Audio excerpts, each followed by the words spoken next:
Hey, everybody. Happy Tuesday afternoon.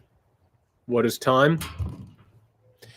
I got good news and bad news today in terms of what's going on with our political moment. I got to start with the bad news, which is that Mitch McConnell is a hatchet man for the wealthy and the powerful, and he is incredibly good at his job. Incredibly good at his job. The fact that he blocked higher stimulus or aid payments, whatever we're calling them nowadays, necessary money for people who are losing their homes or unable to buy their food or medicine. Just an absolute crime against the people. Just another in a long, long line of crimes carried out by Mitch McConnell. Not surprising. That's the sad truth of this thing. It's his MO. It's who he is. It's what he does. It's what his objective is. It's what his mission is. He serves the wealthy and the powerful, and he makes sure to dismantle government as a public good. That's the entire purpose of Mitch McConnell and his leadership in Congress. That's it. Judges are part of it. Judges go in and make sure that, people aren't going to possibly, render lawsuits or find a way to regulate or do whatever. That's why he's there. That's why they took over the judiciary. It wasn't about any of the cultural issues that the Republicans use, like so many manipulations. It's about making sure that the rich and powerful are never troubled by everyone else. That's what McConnell's there to do. That's what he's done. He's been an incredible foot soldier for the wealthy and the powerful. Just god-awful what he has done. The bad news is that right now in 2020, heading into 2021, we've been subject to decades worth of an intense, incredibly well-funded, energized, passionate war against government as a means of public good.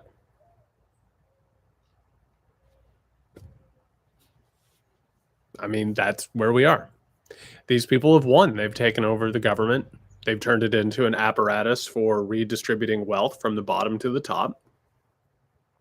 And they have completely dismantled any ability whatsoever for the government to do something for the good of the people.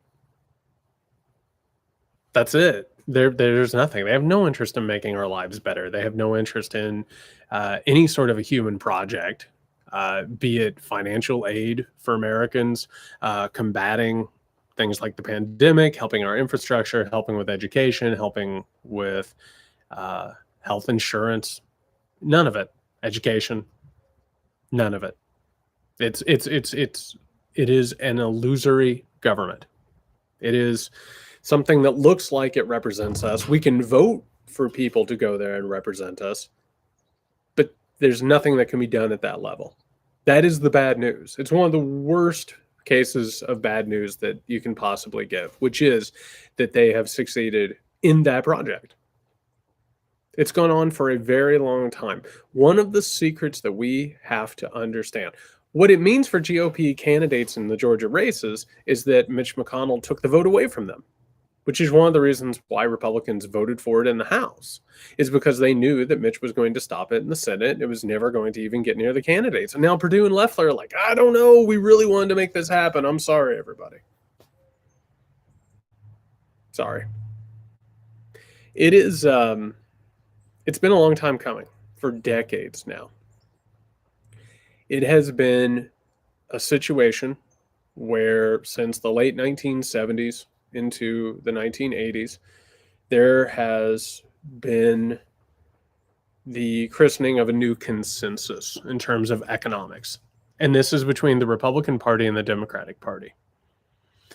The Republican Party has been on the side of the wealthy and the powerful for a long time, and they managed to use racism and conservative paranoia and paranoia stemming from the Red Scare. They've used it to create a base among backward angry white Americans.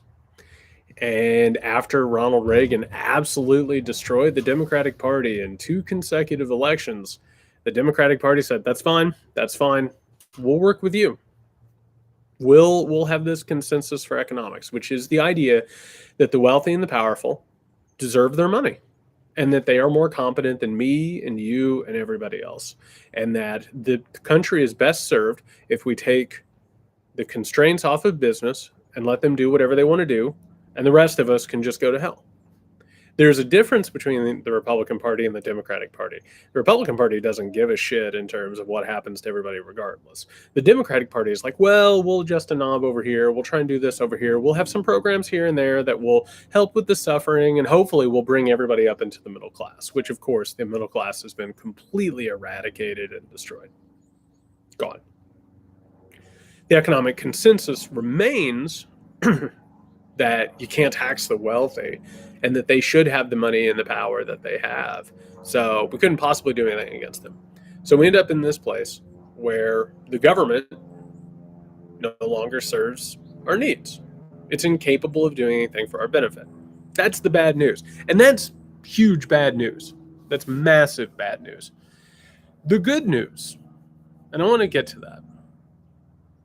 Oh, yeah, no, absolutely. The Republicans want an impoverished, barely surviving workforce. Oh, my God. They are champing at the bits to get rid of progressive, union-based ideas that keep, they want children back in factories. They want the 40-hour work week abolished. They want to get to the point where minimum wage is non-existent.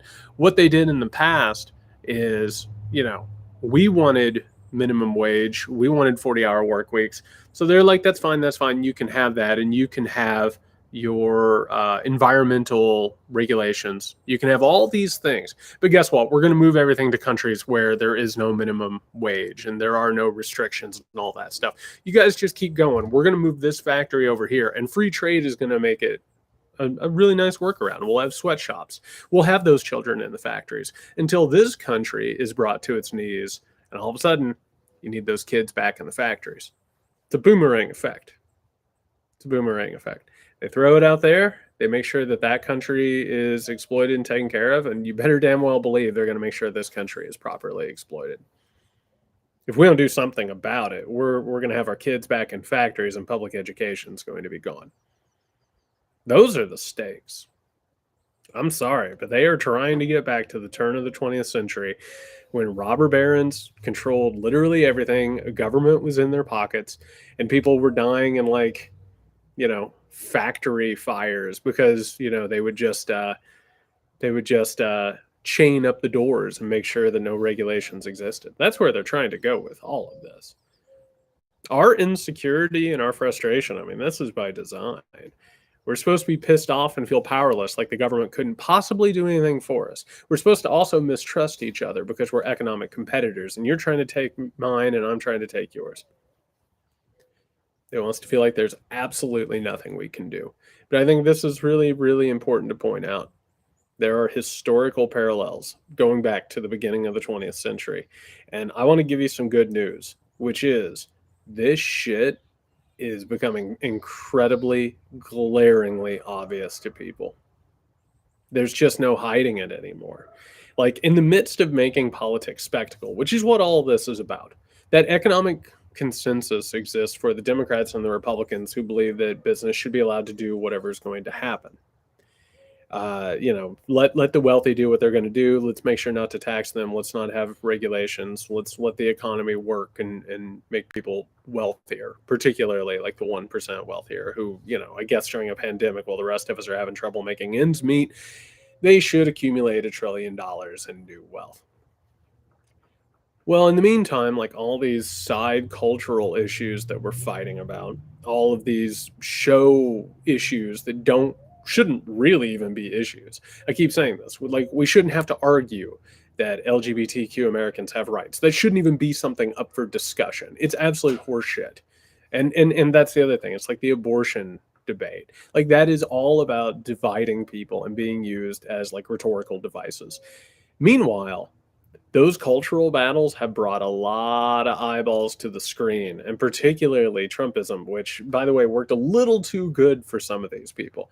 It got people very, very, very focused on what was going on in politics. And suddenly people started understanding what was going on. And they're like, isn't that bizarre that our government just continually doesn't do anything for us, and when it comes time to help us during a pandemic, they can't even help us? And then, it's obvious that, like, this group over here wanted to give us, like, larger checks. This group won't do it, and that guy, it's weird that Mitch McConnell guy is always the one who shuts it down and always makes sure that nothing is going to get done. Mitch McConnell has made his bet. He has had one partnership after another with extremist and violent people. This whole thing with Trump, he knows Trump is a moron. He knows Trump is completely incompetent and unworthy of the office. He was the battering ram. He was the perfect cultural warrior to go over there and make a ruckus, and so McConnell could have his little fiefdom to finish up his judicial backstop, which is all they want to do. They want to make it where you couldn't possibly change anything, particularly as the power swings and they become more and more of a minority power in this country. The good news is people are paying more attention. And the good news is there comes a certain point, and this is the I sing of Olaf. There's some shit we will not eat. And there is a growing anger and frustration, but also awareness in this country. The good news that I have for you today is that you feel powerless, you feel angry, and you feel isolated, and you are none of those things. Those are as much illusions as the idea that this government is anywhere near a representative government. I'll tell you why I know people are paying attention, because people are talking about this with nuance now. It's not just the old bad guy versus good guy professional wrestling bullshit.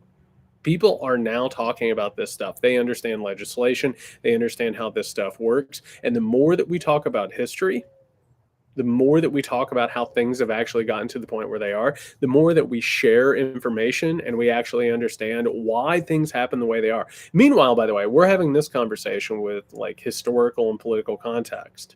Meanwhile, somewhere else on the YouTubes, people are having a conversation right now about, Illuminati and 5G towers doing this and conspiracy theories and all that bullshit. That's what you do when you don't understand what happens. Those conspiracy theories are shortcuts to understanding when you don't have the facts and you don't have the language to express what has actually happened. The fact that we're having a conversation right now about the economic consensus that has been going on for decades, and that billionaire libertarians like the Koch brothers have completely bought and sold this country many, many, many times over, that should give you hope. They are radicalizing people in terms of the economy, because it is so obvious in the middle of this pandemic how unjust this is and how bullshit this is. And people are starting to understand that this government is only an illusory representative body. And I can tell you, one time after another in history tells us they push their advantage because they can't stop. They can't help themselves. They get a little taste of it and they need more. It goes back to the way capitalism works. It always has to grow. The profits always have to increase, or else you're dead. That's it. You always have to increase. You can't help it. You have to be more and more and more greedy. They cannot help themselves. They just keep doing this shit. The smartest thing they could have done was to just go ahead and give everybody the $2,000 checks. Now, they're very, very afraid of the idea of letting Americans understand that the government can help them. Because if you think the government could help you and things could actually get better, well, then maybe things might get better. But they can't help it. They're pushing it and pushing it and pushing it, and they are radicalizing people economically left and right. Can't help. It's a different type of fucked up. Both parties are fucked up, but it's a different type of fucked up. And this is the problem, is everything is presented in this, like, simple, like, black and white type thing. The Republican Party is just an absolute fascistic white supremacist mess. Like, that is one thing. The Democratic Party is completely lost, and they are center right, and they have been for decades now. There are members who are well-intentioned. There are voters who are well-intentioned, but the Republican Party went so far right that they drug the Democratic Party right along with them. Yeah, it's not liberal and conservative. Those words have sort of lost their meaning in the last few decades. Yeah, but I have to tell you, I there is a lot brewing, particularly in the American left, that I think you should be very excited about.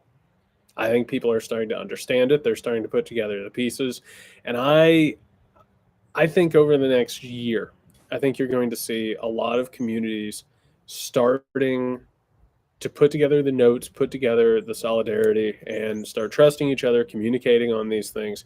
And I think you're going to see the Democratic Party. I think you're going to see the Democratic Party is going to, as I keep saying, they're going to have their own little demolition derby and civil war, as they always do, between the people on the left and the people in the center. And I have to tell you that this bullshit that they are pulling off in the middle of this pandemic, this is changing things pretty quickly. And history tells us this is what happens. The rich and the powerful take control over everything, and they just can't help it because they're incapable of creating a sustainable situation. They always, always, always have to get more and more and more and more. And the more that they push, the more that they radicalize people, and the more that people fight after. So that's the good news. I have to tell you, this whole thing, the $2,000 checks weren't going to happen. They just weren't going to happen. And that sucks. It absolutely sucks that this government is incapable of doing anything to actually help people. But I have to tell you, the good news is that you are not powerless and you are not alone. And this thing, they just can't help themselves. And history tells us that when they keep doing this and when it reaches a certain point of inequality, unfairness, and just unrestrained brutality, people start recognizing what's going on. They start pushing back. And they have solidarity and they come together and they force change. I really, truly feel like that's what's going to happen in this case. And by the way, it's really important to say this again, fascism is the muscle and the violence that the capitalists use to make sure that the people who are fighting against their complete and utter control make sure that it intimidates people and disappears people and all of that. So we got to look out for all of that. This is a really weird, complicated time. I'm sorry, you live in interesting times. Yeah, that old proverb, don't ask for it, don't wish for that. You live in interesting times. I'm sorry. And that's the other bad news. But the good news is it could change. It could change. And I think change is coming. I feel pretty hopeful and I believe in that.